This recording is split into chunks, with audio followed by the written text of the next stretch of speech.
ये कहानी एक छोटे से गांव के किनारे बसे एक गरीब व्यक्ति बुजुर्ग गोपाल और उसकी बेटी सुहानी की है। गोपाल और सुहानी एक झोपड़ी में रहते थे। गोपाल बहुत बूढ़ा हो चुका था। लकड़ियां काटकर और उन्हें बेचकर जैसे तैसे घर का गुजारा करता था। सुहानी, जो बहुत सुंदर और बुद्धिमान थी, घर में सिलाई बुनाई का काम कर थोड़ी बहुत आमदनी कर लेती थी। वह अपने पिता की हर संभव मदद करती थी।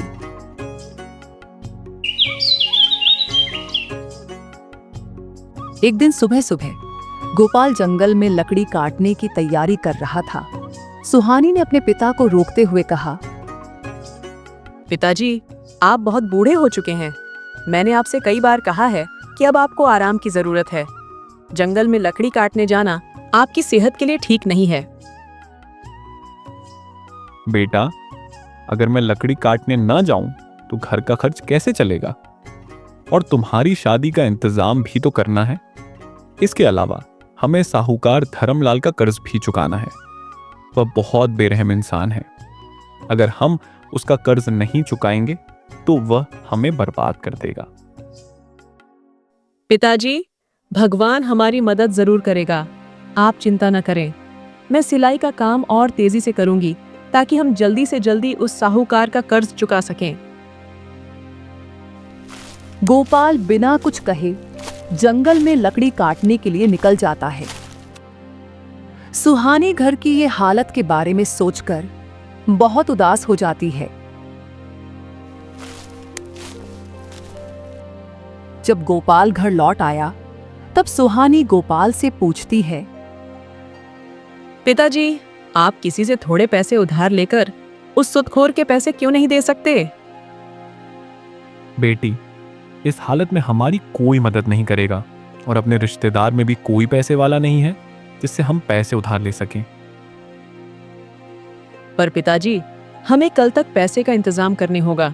वो सुदखोर कल पैसे लेने आएगा और उसे अगर पैसे नहीं मिलेंगे तो पता नहीं वो क्या करेगा। गोपाल अपनी इस गरीबी से बहुत ज्यादा परेशान था और मन ही मन सोच रहा था कि अपनी इस स्थिति से कैसे छुटकारा पाएं। अगले दिन गोपाल जंगल में लकड़ी काटने गया। तभी एक अजनबी व्यक्ति उसके पास आया। उसने गोपाल के हाथ में कुल्हाड़ी देखकर कहा, बाबा, आपके हाथ में कुल्हाड़ी देखकर लगता है कि तुम एक लकड़हारे हो। हाँ बेटा, मैं लकड़हारा हूं। बेटा, क्या मुझसे कोई काम है? मुझे तुमसे कोई काम नहीं है, पर अब लगता है कि अब राजा की सजा से तुम्हें कोई बचा नहीं सकता। ये क्या कह रहे हो बेटा? मैंने तो ऐसा कोई काम नहीं किया कि मुझे राजा सजा दे। बाबा, क्या आपको पता नहीं कि राजा ने जंगल में पेड़ काटने पर रोक लगा दी है? अगर आपको पकड़ा गया तो आपको कठोर सजा मिलेगी।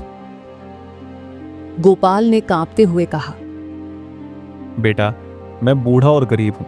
लकड़ी नहीं काटूंगा तो कैसे जीऊंगा?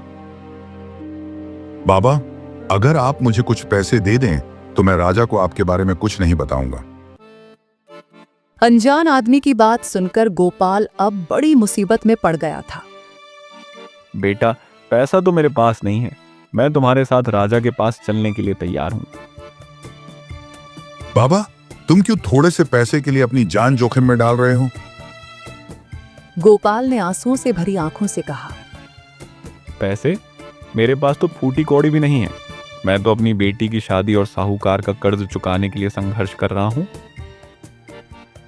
अजनबी ने अपनी जेब से सोने के सिक्कों से भरी एक थैली निकाली और गोपाल को देते हुए कहा, बाबा, मैं आमतौर पर किसी की मदद नहीं करता, लेकिन आपकी हालत देखकर मेरा दिल पसीज गया है।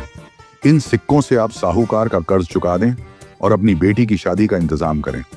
भगवान शायद इस नेक काम के लिए मेरी गलतियों को माफ कर दें। गोपाल ने उसे आशीर्वाद दिया और थैली लेकर खुशी खुशी घर की ओर चल पड़ा। रास्ते में चलते चलते गोपाल को धूप के कारण चक्कर आ गया। वह एक पेड़ की छांव में आराम करने बैठ गया। बैठे बैठे ना जाने गोपाल की कब आंख लग गई और वो वहीं पे सो गया। तभी एक चोर वहां आया और गोपाल की थैली चुराकर भाग गया। चोर ने थैली खोलकर जब सोने के सिक्के देखे तो खुशी से झूमते हुए बोला, वाह, अब मेरी किस्मत बदल गई। इन सिक्कों से मेरी बीवी और बच्चे भूखे नहीं रहेंगे। इतना कहकर चोर अपने घर की ओर निकल जाता है। जब गोपाल की आंख खुली तो उसने अपनी थैली गायब पाई। वह घबरा गया और खुद को कोसते हुए बोला, हे भगवान, ये क्या हो गया? परसों बाद मेरे जीवन में खुशी आई थी, लेकिन अब वह भी चली गई। अब मैं अपनी बेटी की शादी कैसे करूंगा और साहूकार का कर्ज कैसे चुकाऊंगा?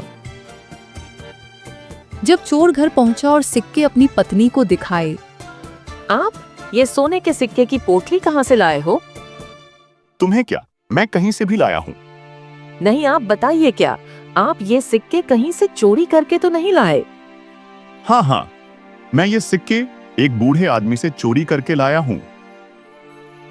तुमने यह चोरी करके अच्छा नहीं किया। किसी गरीब बूढ़े का सामान चुराकर हमें क्या मिलेगा? मैं भूखा मरना पसंद करूंगी, लेकिन चोरी का धन हमें स्वीकार नहीं। तुरंत जाकर वह थैली लौटाओ।